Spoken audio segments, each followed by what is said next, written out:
dari New Semester. Nah, bertemu lagi bersama Bu Fitri di pembelajaran IPS. Nah, di video kali ini kita akan membahas dua materi pokok loh. Yang pertama, latar belakang kedatangan bangsa-bangsa Eropa ke Indonesia. Kemudian yang kedua, yaitu kedatangan bangsa-bangsa Eropa ke Indonesia. Nah, kira-kira seperti apa sih penjelasannya?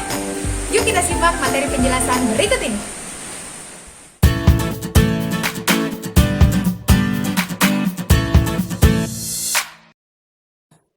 Indonesia merupakan negara yang berisi perairan dan daratan.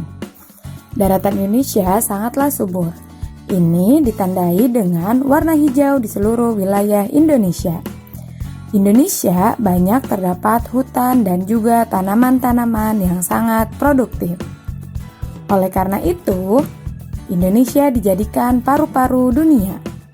Jika melihat latar belakang bangsa Barat datang ke Indonesia, negara Indonesia merupakan negara penghasil rempah-rempah, di antaranya cengkeh, kemiri, lada, dan juga pala. Hal inilah yang menjadi daya tarik bangsa Barat untuk datang ke Indonesia.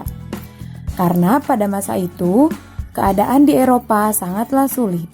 Harga barang-barang mahal, dan bangsa Eropa memerlukan rempah-rempah untuk mengawetkan bahan makanan dan juga keperluan industri.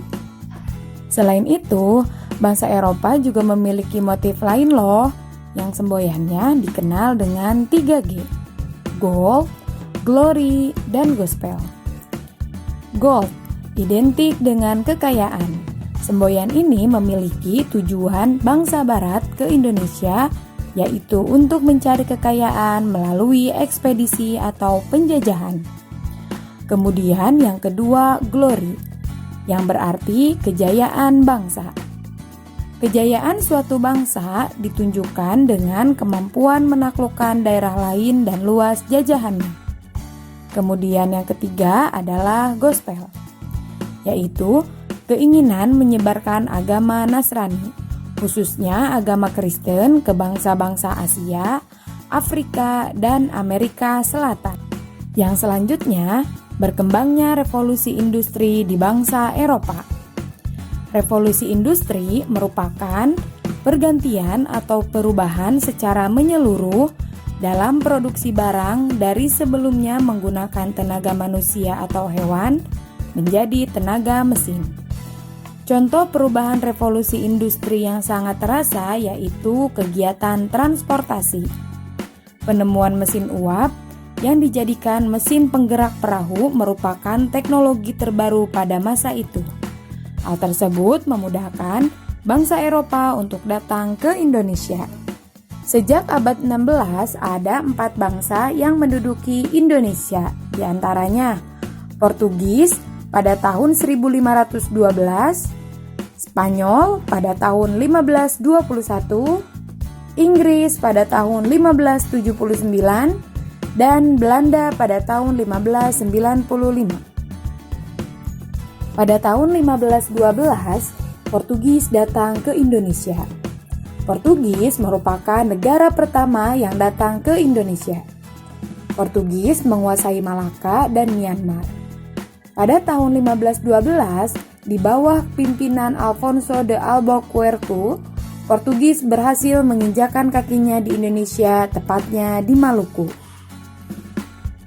Kemudian pada tahun 1521, Spanyol tiba di Tidore, Maluku menggantikan Portugis di bawah kepemimpinan Kapten Sebastian Delcano. Tetapi Spanyol bukan menjajah Tidore, melainkan hanya membuktikan teori bumi itu bulat. Setelah penjajahan Spanyol, Inggris kemudian datang ke Indonesia pada tahun 1579 di bawah kepemimpinan Thomas Cavendish. Inggris membentuk persekutuan dagang yang disebut dengan East Indian Company. Kemudian, pada tahun 1596, tepatnya pada tanggal 23 Juni 1596, yang dipimpin oleh Cornelis de Houtman, Belanda masuk ke Indonesia. Pada tahun 1602 dibuatlah persekutuan dagang Belanda yang diberi nama VOC.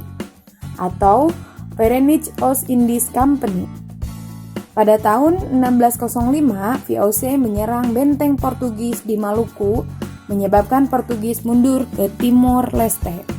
Nah, kemenangan inilah Belanda atas Portugis menyebabkan jalan masuk penjajahan kolonialisme Indonesia, sehingga Belanda menjajah Indonesia selama 3,5 abad.